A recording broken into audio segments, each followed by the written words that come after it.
request if you'd like to speak on an agenda item or just public comment. I have some here. And so at this point, we'll do a roll call and start the meeting tonight. Thank you.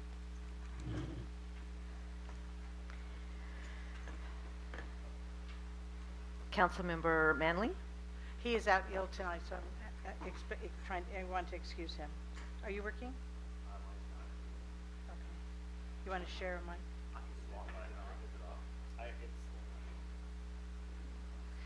I was going to say, hold it just a minute, Yeah, and then it should come on.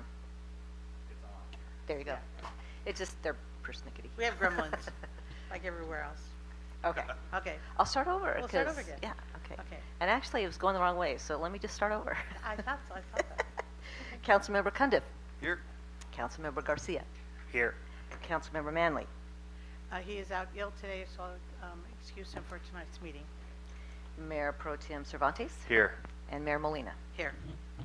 Okay, and so you want to do roll call of staff? Or I'll just show. For the record, our city manager Coble is in attendance. Our city attorney Quinn Barrow. Our city clerk Darlene Gertis. Our finance director Christine Reed. Planning director Kelly Lucia. Gremlins, I'm telling you. That, you know what, Bill does that. And now I'm picking up, so I'm not going to do it with you, Mari. Okay. Planning director Lucia, interim public works director Shakir, and city engineer Thornton, fire chief O'Connell, and sheriff captain Northrup. Welcome tonight, everybody. If you will all join me for the Pledge of Allegiance, we'll honor our flag.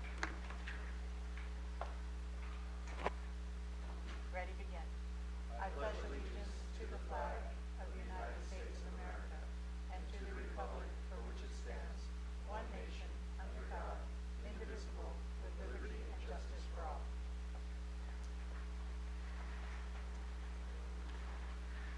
Okay, we have some speaker slips, so I'll call Chris Rexstad.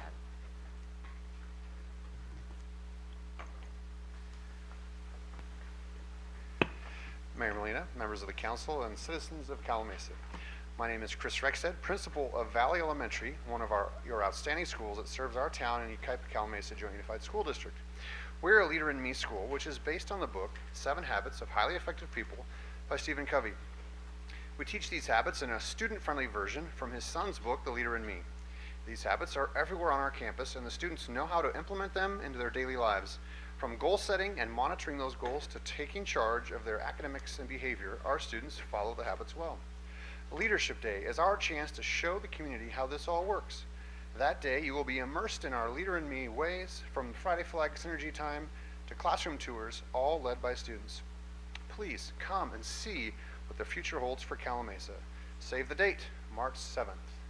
So I wanted to come tonight to invite all of you, City of Calamasa, our City Council, to this event coming up very shortly. So feel free, I'll leave these with the clerk if you don't mind. Thank you. You can all come and participate. Be Thank wonderful. you. Thanks so much. Thank you so sir. much. Okay, Joyce McIntyre.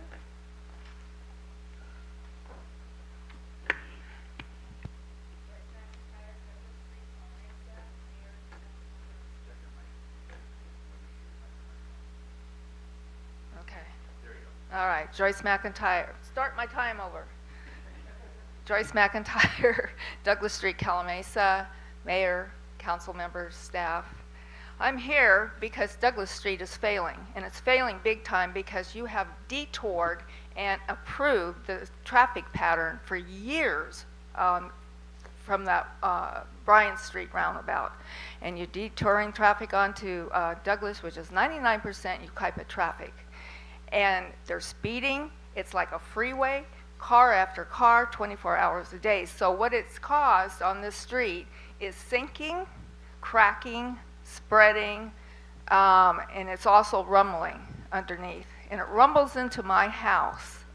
And 24/7 at night, 50% to 75% louder at night, into my house, into the walls. It's like thunder. I cannot sleep, and it's affecting my health. Now, Douglas Street was a small street. It maybe had 5 cars in 24 hours years ago. Now it's this car after car after car. And you are partnering with Ukaipa for County Line Road. So I would like to see you guys detour traffic down Douglas to H to the freeway and stop impacting the residents on Douglas to Avenue L. Trucks. Now, I asked years ago, I talked to Will, this is not a truck route. I asked for signs to be put up, no truck traffic on Douglas Street, and it still hasn't been done. 25 miles an hour street. I've almost been broadsided 4 times. People walking their dogs up and down Douglas almost got hit. Friday morning, trash day. I was putting out my trash cans. The guy down towards County Line, one of my neighbors was, he almost got hit. I almost got hit by a speeding Tesla truck. And nobody's controlling the speed on Douglas Street. Nobody. Nobody cares. You just care about impacting us on that street. So I'd like you to not detour traffic onto Douglas anymore. 3-4 years is enough. And I want the street fixed. It's deteriorated in front of my house and 979. So those 2 properties are the most impacted. And I've had many people out there to look at this. So you need to get your engineer up there and get something done. Thank you. Thank you. Mike Barron.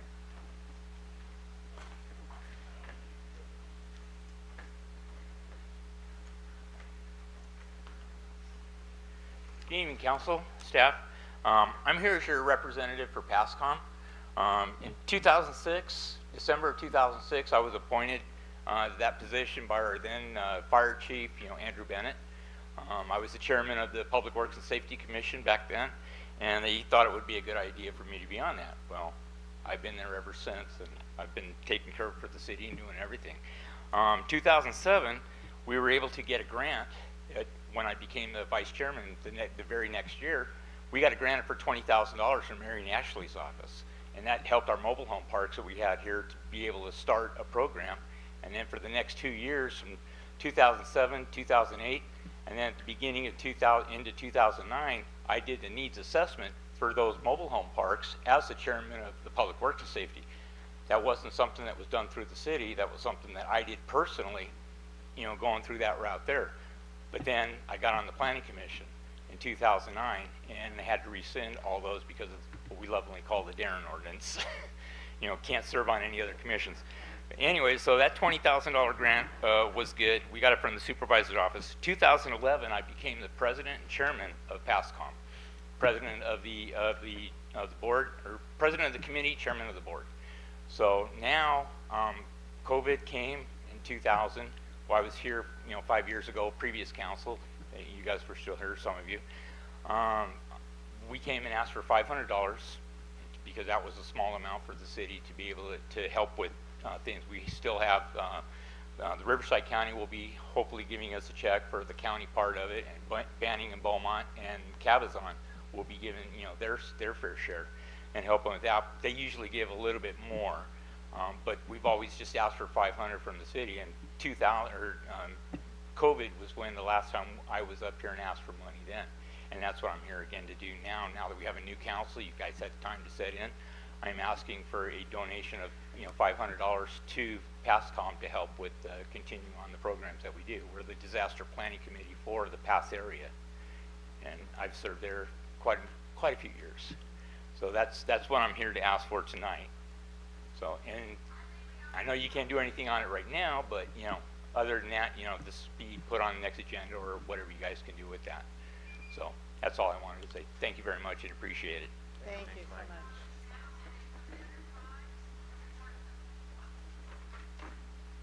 Okay.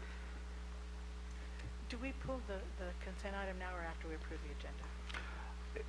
Yeah, so staff is requesting to pull item 5 for just some discussion. Okay, so at this point, I'd like a motion to approve the agenda, the consent calendar minus item number 5, and waiver of full reading of ordinances. I make a motion. Second.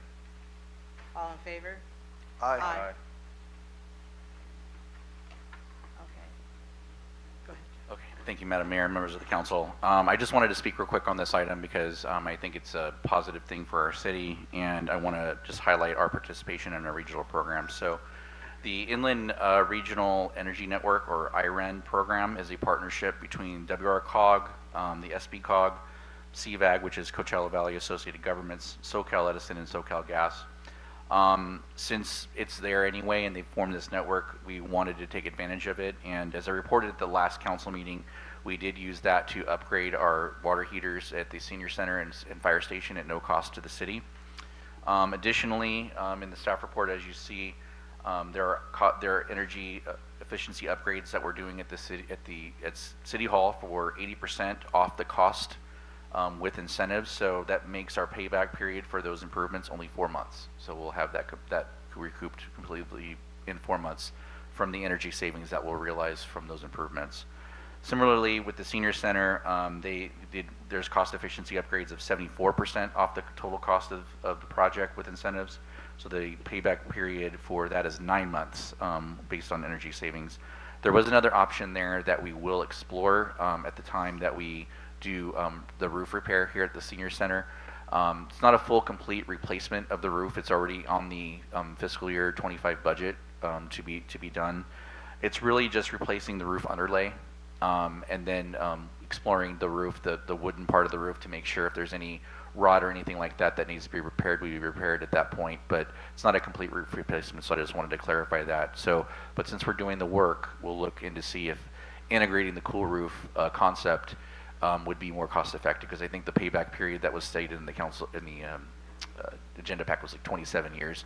So obviously that's not going to make a lot of sense. But with integrating it with a project that we're doing anyway, maybe it does make more sense to be able to do that. So we're going to explore that at that point as kind of an alternative to that bid. So I just wanted to give that update to the council. There's no action required. It's a receive and file item, but I thought it would be good to highlight that. So thank you. Thank you for the Thank you. explanation. Do we have any comments? No. Okay, thank you. Okay, we're on to the sheriff captain's report.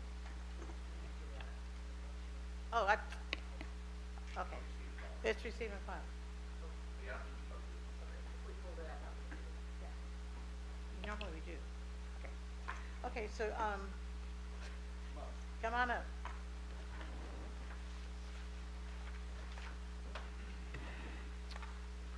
Good evening, Madam Mayor, Council. Just going to give a quick report for January. We'll go over some Part 1 crimes as we normally do. We had 1 robbery in the month of January, 4 assaults, 2 burglaries, 12 thefts, and for a total of 19 Part 1 crimes. A couple of things to note. On January 9th, myself, along with Lieutenant Wallace and several other members of Cabazon Sheriff Station, along with our CBAT unit and our crime analysts, participated in Coffee with a Cop at Starbucks at 1032 Cherry Valley. It was very good. At the time, there was power out in a lot of the locations, so it was a really good turnout. We had a lot of people coming and going. It was great interaction, and Starbucks actually let us make some drinks and serve coffee. So it was a really good time. Moving on to some enforcement type of actions. On January 29th, members from the Riverside County Sheriff's Department, Cabazon Station, the Crime Suppression Unit, and Calimesa Pop Deputy conducted a quality of life operation. It was a high visibility type of operation in the city. 7 traffic stops were made, multiple vehicle code violations, 6 citations were issued, 6 unhoused subjects were contacted. Of those 6, 5 were loitering on private property and voluntarily relocated. 5 arrests were made for drug-related offense. 1 probation check was conducted. That subject was found to be in compliance with his probation. And then most notably, 1 subject was found to be camping at the rear of Creekside Park. He had previously been told that he can't camp and been warned of the new city ordinance. As a result, he was arrested and taken to SCF, where he was booked for that ordinance. So that played out pretty well. We had a minor issue at the jail with how the numbers read and the code was entered, but overall it worked out and it was successful. So, questions? That issue at booking, is that going to be something to anticipate moving forward, or have they got that rectified now? The jail worked it out to where they were able to add some notes, and it shouldn't be an issue anymore. Okay. All it really was is it just slowed the process down slightly, Right. but no big deal. Okay. Any other questions? No. Thank you. for your report. Okay, Chief O'Connell.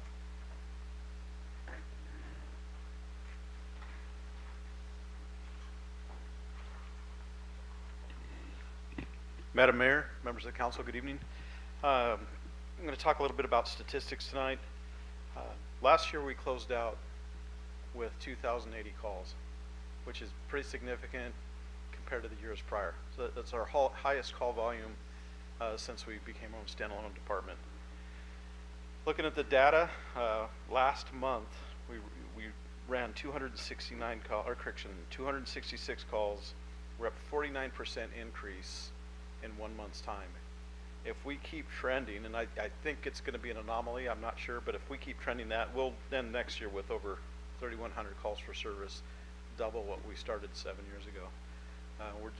I don't know what to attribute it to. It doesn't seem like the cold and flu season is off the chain, you know, going back to 2020 during the COVID years, but it definitely jumped off the page when I was doing the metrics review. 64% of our calls are medical aids, 24% or 41 actual or mutual aid calls to the city of Yucaipa with our auto aid agreement. Of the 41 actual, and we were canceled eight times, and then 1% of our calls, for a total of 3, are what we're receiving into the city. So we're handling business pretty well. Our average response time, it's climbing, and again, I've talked about it before. To the east end of the city, off of Desert Lawn, is most of our call volume, and we're pushing 6 minute and 50-second average response time out of quarters to make it on scene there. And I was going to take a dig and talk about the only significant incident is a report of black and white vehicles blocking fire hydrants at Cherry Valley Boulevard, but I won't do that. So, pending your questions, that's the end of my report. Any questions? I got a question. Yes. Based on your statistics, is it showing more because of Yucaipa or Calimesa itself? Well, absolutely, with the 41 times that we're running into Yucaipa, there's that increase, but the data's not there yet. I'll do a 3-month smoothing or a 3-month review to see what that looks like. Okay. And that automatic aid agreement. All right, sounds good. Thank you. Did I answer your question? Yes. Okay. Thank you. Thank you. Thank you for everything. Okay, business items. Item number 6, appointment of 2 council members to a 2x2x2 ad hoc committee with the cities of Banning, Beaumont to discuss truck routes. Thank you, Madam Mayor. Just real quick on that one. This sparked because the city of Beaumont completed a truck route study back in August, and they requested that the cities of Calimesa and Banning form their own ad hoc committees for regional truck routes, and that the 3 ad hoc committees then get together to discuss the item as a regional, as a regional concern. So the city of Beaumont has already appointed Mayor Mike Lara and Mayor Pro Tem Jessica Voigt to their committee, and Banning has yet to make their appointments at this point. Once Banning makes their appointments, we will coordinate with the other cities to schedule a meeting of the committees. So at this time, I will hand it back over to the mayor to make the appointments. Okay. So I would like to appoint myself and Councilman Garcia to the ad hoc committee, if that's okay with him. Yes. Okay, wonderful. And then we'll get back to the to the council at a future date to let you know what the outcome of that is and what to expect from this. Hopefully we'll have some good things come out of it. Thank you so much. Okay, item number 7, mid-year financial and budget report, fiscal year 2024 and 25. Celeste will present. Yes, thank you, Madam Mayor. Celeste Reed, our finance director, will be giving that staff report, and I just want to give kudos to Celeste, the work that she does with the finance department, and putting these reports together and this presentation together takes a lot of time and effort, and so I appreciate their efforts. So I look forward to hearing what Celeste has to say. Not that I don't know, but yes, I do. Right. But Oh, you could probably give this presentation, I'm sure. Good evening, everyone. Good evening, Madam Mayor, members of the City Council. It is my pleasure to present to you the mid-year budget review for the fiscal year 24-25. We do have a PowerPoint to follow along with. Do I click this here? There we go. So we're going to jump in, and we're going to start off looking at the June 30th, 2024 actual results with what we projected. So our actual revenues came in at $12.4 million, and we had projected $12.1 million. The projected numbers are the ones that you last saw when you were approving the budget for this fiscal year. So the last time you looked at these numbers were back in June. So that is an increase of about $300,000 over what we had projected. It's mostly through investment income. We had some higher tax rates and so forth. But as a measure and statistic of total revenue, it's about 2.5% within budget. So we were fairly pleased with that, because that's another identifying metric, like, are we tracking and are the numbers going along throughout the year as we anticipate? So to be within 2.5% of actuals, we were pleased with that number. We have revenue of unrealized gain. This is on investment income. I'm sure you're all familiar with unrealized gain and loss activity. That's a snapshot as of June 30th. It's not necessarily cash position that we have. It's just a measurement that has to be done every year. You do receive a tracking of your unrealized activity. It comes through the LAIF program, and that number is reported on a monthly basis through the investment report that you receive. So total revenue, we had $7.5 million. We had expenditures of $11.3 million, and we had projected $11.9 million. So we did have savings and expenditures of about $667,000. However, $222,000 of that was actually rolled over into this current fiscal year. It's not unusual when one-time items and special projects are budgeted that they are not completed within a finite, perfect amount of time. I have a slide so you can see exactly what comprises those numbers. So $220,000 rolled over into this fiscal year.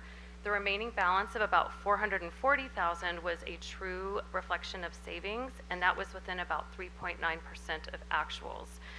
I looked a little further, and I apologize, I don't have a deeper slide on it, so I don't mean to just rattle off numbers to you, but of the $440,000, about $300,000 of that was in personnel savings. So I think you all know, you're familiar with, that there are fluctuations throughout the year. People come, people leave. More oftentimes than not, we see a savings because of that, because when there's a departure, you know and understand it's not with immediacy that we get to replace that position. Sometimes it can take 2, 3, 4 months to replace. So the net cumulative effect, we just happened to have somewhat of a high turnover year last year. So we had savings of about $300,000. So that left about $145,000 of the $11.3 million that were like true savings.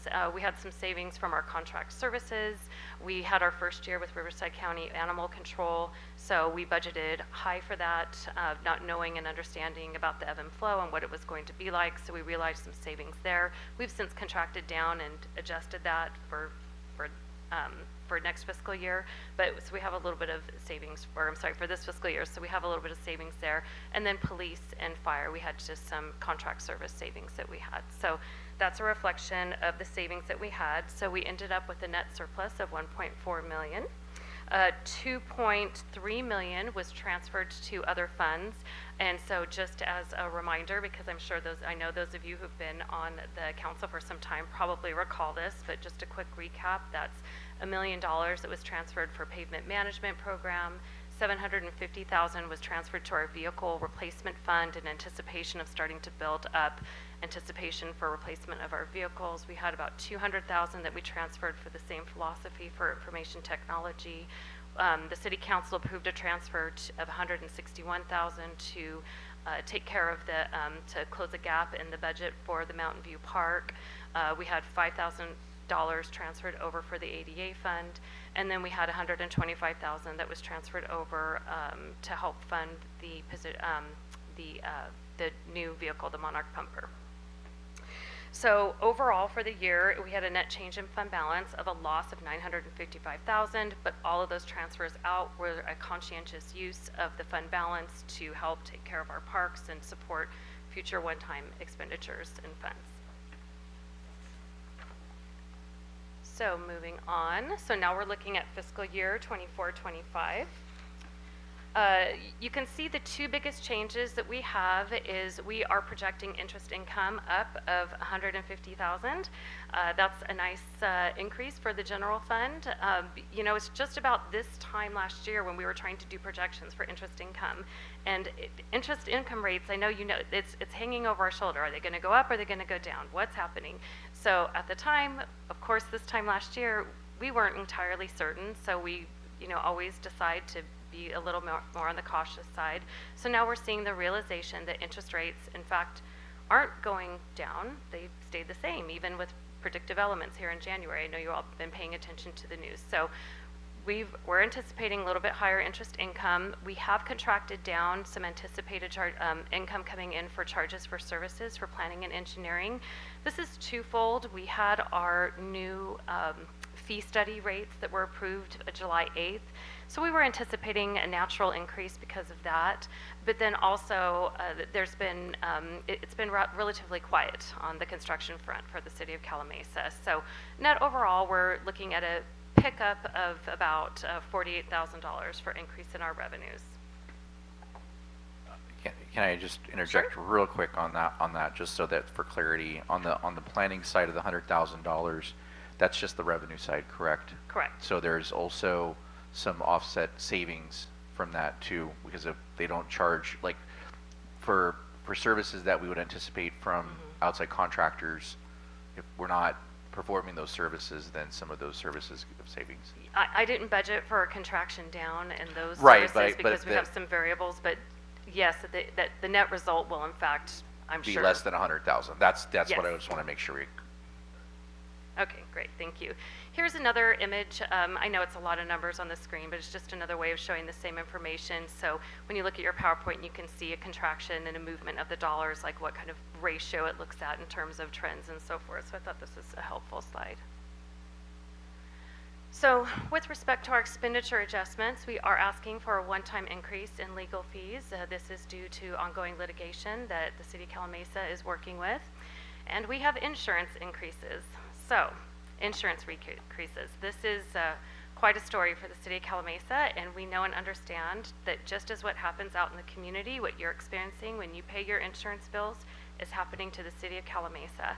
So our insurance has just increased dramatically. I looked back to 2021, and we've had a very, very steady increase over these past few years of insurance. So back in 2021, our liability for the general fund inside of risk management was about $79,000. This year, it is now $159,000. So it is a really, really dramatic increase. When we had budgeted for this fiscal year, we knew and understand that insurance would be a little higher. We budgeted for a 20% increase. Well, as it turns out, it was a 27% increase. So we're still kind of playing catch up, thinking, well, at some point we're not going to keep having these dramatic increases, but it doesn't seem to be slowing down. So looking ahead to fiscal year 25-26, we're going to keep this in mind that we've had this this trend happening, but I think, as you know, with the fires, I'm just not sure what's going to happen with insurance, and Darlene hasn't been informed as of yet. Usually Sarah, our insurance company, they'll start to give her some insight, and we haven't heard any specifics yet, so just keep your eye on that. So it's a note increase for our projected expenditures, provided council approves it, about $127,000. So just like the other slide, I thought I'd show you a little bit of a trend of what fiscal year 24 actuals were, what your budget is, what we're looking for it to be, and then the adjustments. So general fund summary. So what does all this look like? All these numbers that I've been talking about and pulling it together. So in the general fund summary, probably the most important column in this whole presentation is the far left column that says ongoing. This is the number that both Will and I are very, very conscientious of, and that we respectfully take care to analyze and strategize to make sure that the city of Calamasa has an ongoing structural surplus, to make sure that we're not living beyond our means. I've just mentioned talking about interest rates. There's just a lot of variability that happens, and we always want to make sure that based on, it's you know, a budget is not a crystal ball, and we can't say that something really dramatic, you know, isn't going to happen in the future, but we just want to know if, and have assurance, at least as we've calculated it, that status quo, if we needed to hold steady and we couldn't do any one time and we had to really keep things tight, that we would be living within our means. So you could see we have a net change of about $100,000. That's pretty standard. I've been here now since 21. It's been as high as like 200,000, 250,000, 100,000. It seems to kind of sit in this sweet spot here. And then of course, then we have the realization and the actuals. We tend to do a little better than this structural surplus, but it's really important. We really keep an eye on this to make sure that Calamasa can always sustain. The second column that we have are one-time. So in the one-time revenue column, what you see is the interest income number. So I was just talking about how there's a variability of interest rates. So we know of what we receive from our interest income, that a portion of that is because interest rates are high. So Will and I worked together and we came up with a calculation and did some analysis on a 25-year rate trend of what all interest rates are. And we took a ratio and we thought, okay, of our interest, we can back into and reasonably calculate that about 155,000 is one-time in nature. It's due to the high interest rate environment. Next year we're going to have a natural contraction down because we have a lot of projects that are going to be coming through and so forth. But for this year, this is what we're looking at, 155,000. And I think when we have projected it, when we did this budget initially, it was about 125,000, I think was our instinct. And this time we put pen to paper, so we were able to come up with this number. Then we have expenditures of about 734,000 that are all one-time expenditures. I'm not going to go into details right now because I have a whole slide to kind of restate and take a look at what are all these one-time expenditures that we have. So we have transfers out of 130,000. We considered those to be ongoing because it's the payment for the Monarch pumper truck that we bought last year and the $5,000 contribution to the ADA fund. Then we have 763,000. Again, these are transfers out of reserves to help pay for big capital projects and so forth. Probably the largest, there's a few large pieces. The largest piece of it is improvements to the senior center. So we've budgeted of this 763,000, there's about 100,000 that we put in to take care of the roof that we had planned for. And then we have 200,000 that is budgeted for capital projects to take care of the restrooms, since they're the original restrooms since the inception of the facility. There have been some minor changes, but it's time to take care of them. So overall, we're projecting, this is not something set in stone, about 7.4 million to have of our fund balance at the end of June 30, 2025. So this is a schedule of our general fund one-time expenditures. And this is a new slide because when I saw that number, I thought 734,000. I think, you know, like I know these numbers pretty well, but I thought, gosh, that's kind of high. I wonder what the details are. So I put myself together a schedule so I could intelligently talk to you all about it. I shared it with Will and I said, hey, you know, what do you think of sharing this data? I said, if I have the question, maybe somebody else would have the question. And so here's the layout. A lot of these are going to be familiar to you. I'm not going to go through a whole list of 19 items, but you can see you have the FSA meal program. Included in here is the $222,000 of projects that I talked about that were rolled over from fiscal year 24 into this year. We have some, the attorney's fees that we were talking about how those are one-time in nature. Fire department equipment and training, this is not the typical training that we see, or we don't have to buy this equipment every single year. It's something that gets phased in. So we have the development impact fee study. Again, this is something we haven't done a development impact fee study since 2017, I believe. And so this is something that doesn't happen every year. They recommend probably what would you say the recommendation is? Is it every 5 years, every 5 to 7, 3 to 5? Yeah, about every 5 years. Okay. Yeah. So this is not something that we have development impact fee study every year, so that's why it's considered one time in nature. So moving on, this is a detail slide. I'm not going to go through it too much in detail because it was already detailed out in the prior slide, but this is an example of the specifics around what we carried over from 2024. We have some, the housing element, travel and training, some repair and maintenance for our fire department building, some minor equipment, computers. These are computers that were purchased for our fire vehicles that weren't placed into service until July, so we had to, you know, we bought them, but they didn't get placed into service. It was a counting technicality. We had to roll it over, so that's this. And this is actually cool. I'm gonna say it's cool. I think it's cool. So this is I did not change this slide at all. This is a slide that we looked at when we were preparing the budget. And Will did this for, I think that should be actually June 30, 2025. I apologize. I got all excited with grabbing this. So this is a trend that Will did, trying to do some projections, like trying to understand, okay, where are we going to be? But this gets back to that structural surplus number. Are we going to continue to have a structural surplus? This is baseline. And I really remember specifically talking to you all about this being baseline. I said this assumes a very standard inflation rate change. This does not include any cost of living. This is status quo. If we had to just live within our means, this is what it looks like. And you can see he had projected $118,000. Well, that number's about $100,000 now, right? So I felt pretty good about that, like June 25, like, okay, we're within striking distance, and the main difference is insurance, right? Pretty close to that 27,000 number, so a little bit of a wash there. Then we see it contract down to about 84,000. Okay, this is making sense. Like our revenues are running flat, our expenses are going higher. We know that as much as our insurance rates increase this year, that they're probably going to increase again, but we still have an ongoing structural surplus of about $84,000.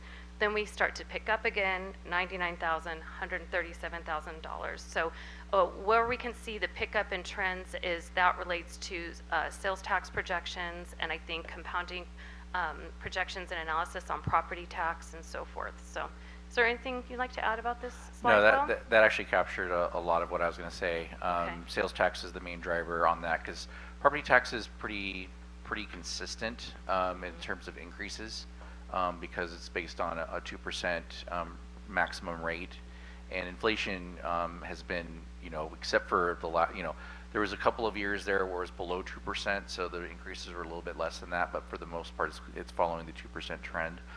On the sales tax side, we do have some anticipated development that's happening that will contribute to that, and also a stabilization of some prices. So if you look out longer term, you expect your long-term outlook for sales tax to also follow inflationary pressures. So, if you're going to anticipate on your expense side, you probably can do it on the revenue side as well in the longer term. Short term, that's why there's a little bit of a dip in 26 because we do expect there to be a little bit of a kind of a lull there related to inflation because we're very heavily reliant on gas sales. So that's kind of was the projection from HDL, but looking forward, it's more in the 3% range per year. So that's what contributes to that. Okay. So we have a few other fund adjustments. There's an increase of 105 in revenues and expenditures for a net impact of 0. We're expecting to get fully reimbursed for an insurance settlement, and we have the LLMD fund. We've had to pop up our utility costs of about $23,000, but that's really all we're looking at now. We'll have another opportunity as we present the 25-26 budget for any other anomalies or anything unusual that happens in between now and the end of the year. So we might continue to fine tune this a little bit, but this is about where we're at now. We're holding steady, status quo. So looking ahead for fiscal year 25-26 process, we've already started it. We're all the way through our capital projects discussion with our team where everybody comes together and everybody's minds comes together and analysis of what the city needs, not just in this fiscal year coming up, but in the future, you know, pulling together a package of that for the council for their decisions. And we're looking at doing things a little differently with respect to presentation this year. We're doing actually 2 budget workshops. We're doing a capital budget workshop and an operational budget workshop. And this is pretty standard with other cities. And the reason why we really want to differentiate the capital budget budget workshop is because this is where the majority of efforts, time, and dollar goes for this city, is working on capital projects. What are our needs? You know, operations, there's not a lot of decisions that are made. Probably personnel is the heaviest decision, and to be sure, we'll talk about that, you know, when we have our operational budget workshop. But more oftentimes than not with operations, they kind of are what they are. Utilities are what they are, supplies are. So we really want to spend time and emphasis on the capital budget workshop. So we'll be dedicating a specific workshop just for capital projects. Then we'll do the operational budget workshop in April and May. And we are anticipating to present the final budget presentation to the council at the Monday, June 2nd, 2025 meeting. And that concludes my presentation. Do you have any questions? Yeah, I just want to make a statement. You and Will are such great forecasters, but I really appreciated the breakdown on the one-time expenditures. They're all things that we're familiar with, but when, when you see that broken down by cost, it really adds up. So thank you for explaining that. Yes, yes, I'll of open course. it up to my colleagues for comments. Yeah, Director Reed, thank you. I want to commend you and your staff for an outstanding report. And the general fund one-time expenditures was $735,000 roughly. And that was because we were able to use money from our savings, right? Absolutely, yeah. Those are primarily funded through reserves because we don't have a lot of one-time revenues coming in. When one-time revenues are coming in, they were somewhat offset by that $155,000 for interest income. Another example of one-time revenues would be grant income, you know, that would potentially offset, but we don't get ourselves in a position where we overproject, oh, we think we're going to get a grant. You won't. Right. No. and the reason for me saying that is because you guys have been diligent, fiscally sound in having a nice savings there for us. And so because of that, we were able to make these expenditures. Yes, and I have to give credit to our predecessors, Bonnie Johnson and the historical council that we've had. They enacted and moved through with a lot of discipline. The city of Calimesa has always had a need. There's always been a need. Sure. We have a 2005 vehicle. That probably needed to be replaced maybe a few years ago. This isn't new, but it's just been with a lot of discipline, a lot of forecasting, and so now Calimesa is somewhat in a position to make some determinations about what we can do with our reserves. We have to be really careful with timing and managing cash flow. There's a new reserve policy that the council approved back in September of 24 that's shifted things a little bit as to more very deliberate and specific allocations into different categories, considerations about compensated absences, more about vehicles and information technology, equipment reserves, and so forth. And we're also, in that policy, we also look ahead to when we get to a point where, okay, we feel okay. So I think you probably all know that at least this year the reserve policy is about 35% between equipment and emergency contingencies. And so somebody who weren't fully informed and understanding about Calimesa, they think 35% is pretty high, which it is.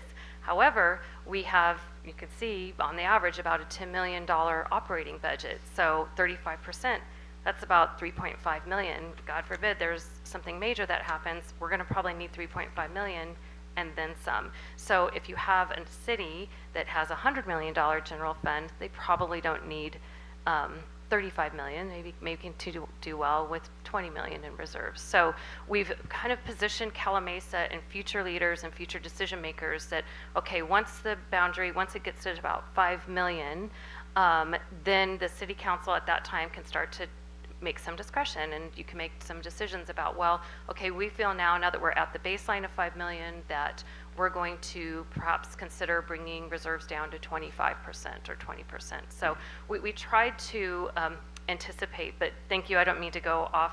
I don't get to talk about this stuff very often. I hope I haven't bored you all. Enjoy it. I'm sorry, I don't know if everybody's asleep by now, but So anyways, thank you for the question, and I hope I answered it. And I do want to add too, Thank you. so we actually have the different pots for the reserves, but we also added language in the policy that addresses when we do have these situations, like, for example, when you get to the end of the year, you have savings, you have more and revenue than anticipated, less expenditures than anticipated. So you have the surplus. What happens with that surplus? Where does it go? So some of these decisions are a little bit easier for us, and it assists the council in maintaining that fiscal discipline going forward, so that we can continue to be fiscally strong. Yep. Thank you. Thank you. I wanted to follow up based on perspectives in the future. How long would it take for it to actually, from $7 million on the funds, to actually increase it to 10, based on your guys' hard work? Because I'm seeing a trend that is actually going into a positive on funds. How long would that take? Just to kind of have more of, instead of just a minimum base at 5 million, potentially keep it at 10. So for the reserve policy to kick in for a baseline of $5 million, the annual operating budget would need to be about $16 million. So we're pretty far off from that point. I think, as you know, with our operations, there would have to be some changes in growth patterns or something significant to happen in Calimesa to get to that point. We don't see that happening right now through sales tax or property tax as Calimesa is built out in its current position today. So to be sure, the city council can always make decisions about restrictions going forward, and it's up to the council to designate additional funds if you're so inclined. But when that does happen, and if there is a focus on reserves, there's always that balance that has to be considered about to be careful not to over-reserve. Because some cities take great pride, as they should, in reserves, but we also want to make sure that the taxpayer dollars are working for the taxpayers. So it's that really delicate balance, and I think the city of Calimesa, the city council, has worked really hard to get that sweet spot of trying to make sure that we have enough in the event of an emergency, but also take these dollars and start with all the hard work and discipline and all the decisions that have been made before to really start trying to make some things happen and take care of the senior center restrooms that are original to the inception, taking care of roofs and so forth. Yeah, infrastructure maintenance. Yeah. Thank you. So, Yeah. and obviously, a big thing that is brought up to us quite a bit is our roads, and that's something that I think we acknowledge that we'd like to make a priority.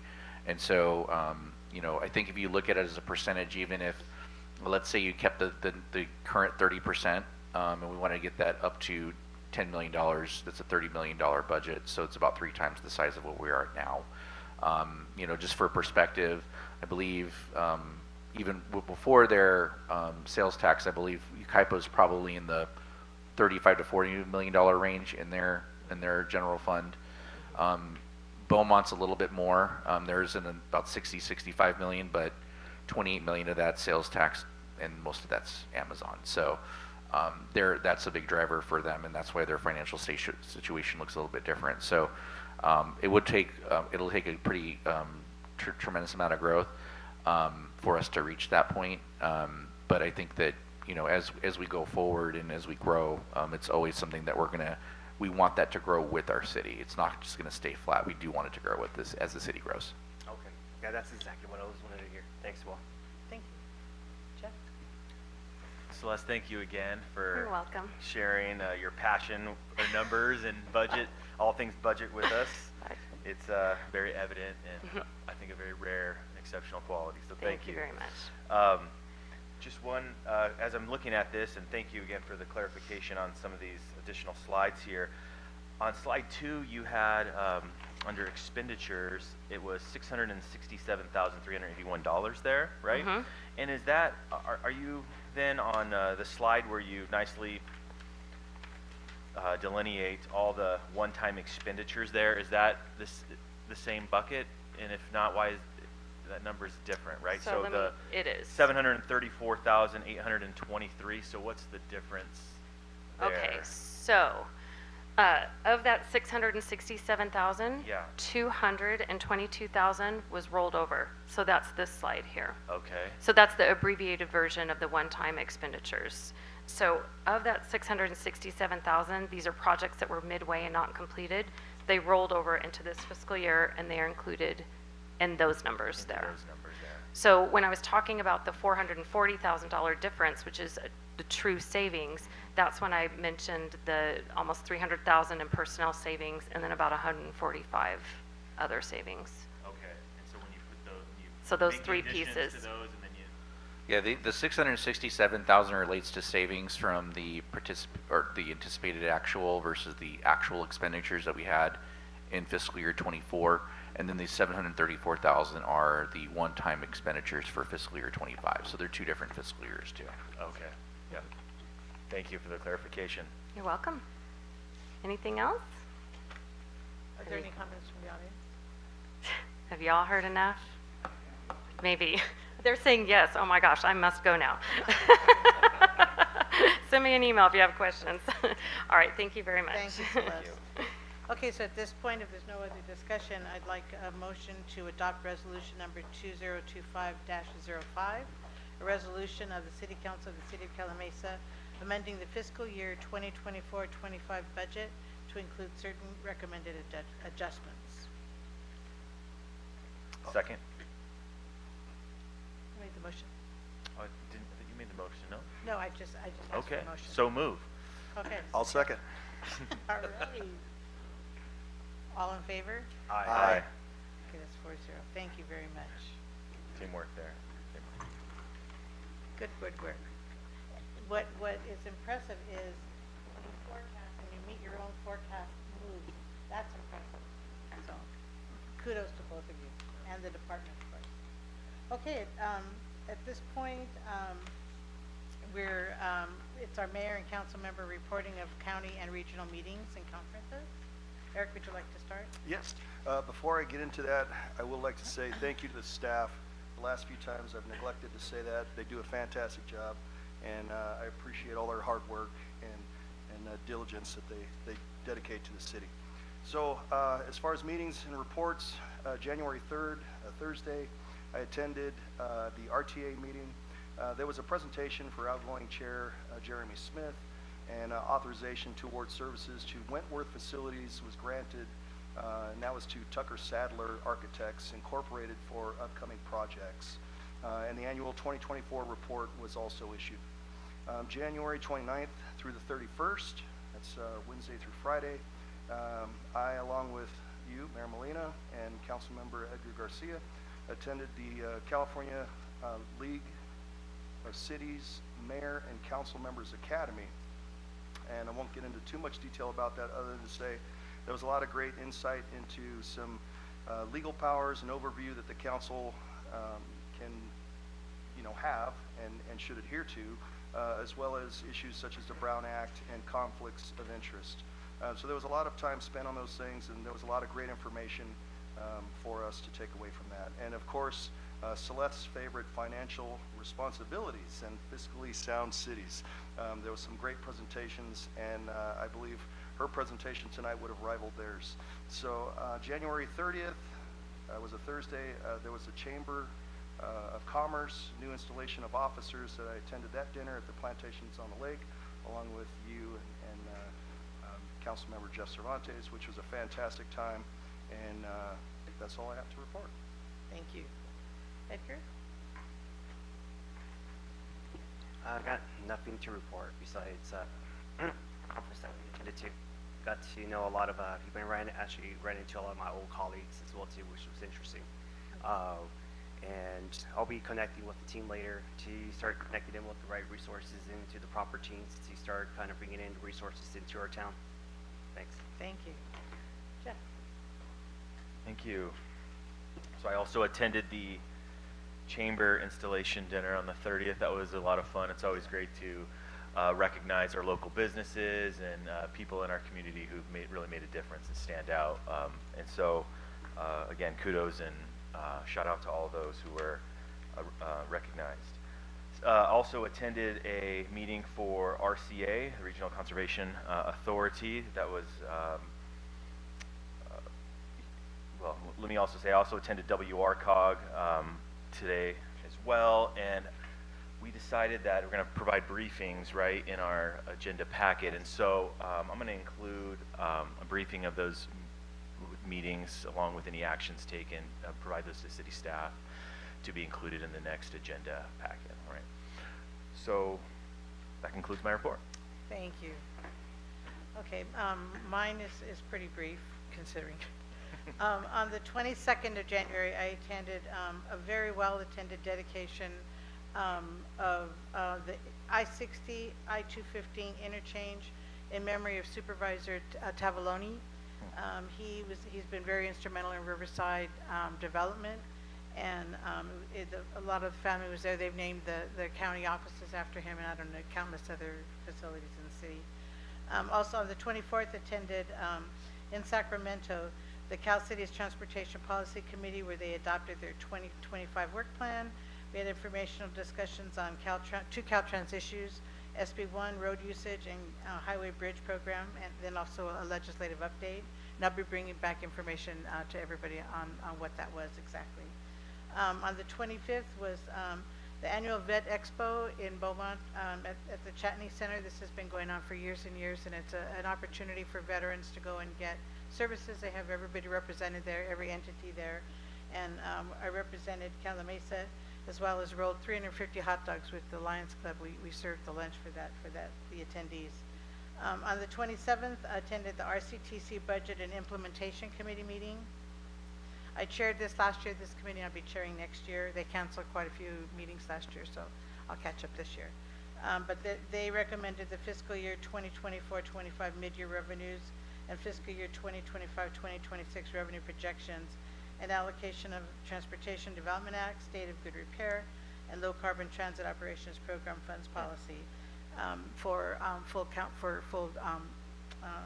RCTC committee. They also elected officers. And I also attended the 3-day academy in Garden Grove, and they offered us the required training for AB 1925, AB 2053, AB 1661. That's harassment prevention training. We got a hoot out of that one. And everybody's hugging and we're going, oh, we shouldn't be doing that. And also, and these are all certificate programs, and also the AB 1234 ethics. And then we attended all the sessions. The great thing about the Chamber of Commerce installation of offices at the plantation was we're there to honor the 2024 Firefighter of the Year, Cole Rodwick, and also the 2024 Sheriff Deputy of the Year, Alexander Luna, and welcome the new President, Melissa Monroe. So that was a very nice evening and a proud moment for the relationship that the city has with our Chamber of Commerce. They do a lot of things for the city, and it's a great relationship.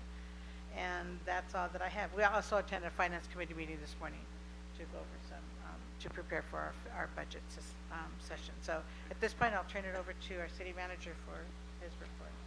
Thank you, Madam Mayor. One thing I failed to mention during our budget report, I think that's something that we're really proud of, is that the California State Auditor used to prepare a fiscal health dashboard, and a few years back we were actually ranked #1 on that back in 2022. They no longer provide that, but the California Policy Center has picked that back up. And so I'm proud to say that we've received an A rating in their metrics as well. Their metrics are a little bit different than the state auditors was, but we still have a high ranking there. And we are the highest ranked city in the pass area. So proud of that. Congratulations. I just wanted to give a quick update on our pavement management program. So the City Council approved a contract with Onyx Paving back on November 4th. And so concrete improvements for that project will begin on February 18th, and those will run for about 2 working weeks. And this will repair any concrete items such as curb, gutters, cross gutters, and crack seal, things like that, prior to pavement coming through. And then the paving itself will begin on Monday, March 3rd and run for 3 working weeks. After that, they will complete utility work and signage, and so the field work should be completed and wrapped up by April 11th. Again, that's the schedule as of now. Obviously, there could be weather delays and other things that shift that, but that's the schedule as of right now. So just as a reminder, funding for that was a combination of American Rescue Plan Act funds, Measure A sales tax funds, and $1 million from the general fund. And I'd just like to point out, with everything that's happening with Washington, with uncertainty of federal money flowing to agencies, ARPA has already been received by the city. We have the cash in hand already, so it's not going to be subject to any federal hold. So I just wanted to make sure we clarify that too. And that completes my report. Okay, thank you. At this point, we're going to go into closed session. Our attorney has a comment to make, and we will re-adjourn at the next council meeting of February 18th. So thank you for coming. We appreciate your attendance, and always let us know if there's anything we can do for you. Thank you so much for coming. Have a good night. Thank you, Mayor. Pursuant to the government code, we have two closed sessions tonight. One is a conference with legal counsel on existing litigation pursuant to government code section 549, 56.9. And also we'll have a public employee performance evaluation pursuant to government code section 54957. Thank you. Good night, everyone.